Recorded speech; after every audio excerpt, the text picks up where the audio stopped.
మా వంటల ఛానల్కు స్వాగతం సుస్వాగతం. రేపు దసరా 3వ రోజు శ్రీ అన్నపూర్ణాదేవికి ఇష్టమైన కొబ్బరి అన్నం ఎలా చేసుకోవాలో చూపిస్తానండి. అరచిప్ప కొబ్బరిని మిక్సీకి వేసుకొని ఇలా స్ట్రైనర్లో వేసుకొని వడేసుకోండి. చూడండి, కొబ్బరి పాలు రెడీ.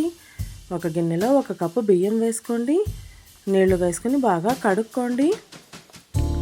1 కప్పు బియ్యానికి 2 కప్పుల కొబ్బరి పాలు వేసుకోండి. కొద్దిగా ఉప్పు వేసుకోండి. కొద్దిగా నెయ్యి వేసుకుని కుక్కర్లో ఉడికించుకోండి. ఒక బాండ్లీలో కొద్దిగా నెయ్యి వేసుకోండి. 1 స్పూన్ శనగపప్పు, 1 స్పూన్ ఉద్దిపప్పు, 1/2 స్పూన్ ఆవాలు, 1/2 స్పూన్ జీలకర్ర, 2 ఎండుమిరపకాయలని గిచ్చి వేసుకోండి. కాసేపు మగ్గనివ్వండి. ఇందులోకి 1/2 స్పూన్ మిరియాలు వేసుకోండి. కొద్దిగా గోడంబిని తుంపి వేసుకోండి. కొద్దిసేపు మగ్గనివ్వండి. 6 పచ్చిమిరపకాయలని ఇలా చీలికలు చేసుకుని వేసుకోండి. కొద్దిసేపు మగ్గనివ్వండి. కొద్దిగా కరివేపాకు వేసుకోండి. కొద్దిగా ఇంగు వేసుకోండి. కొద్దిగా తురిమిన కొబ్బరి వేసుకోండి.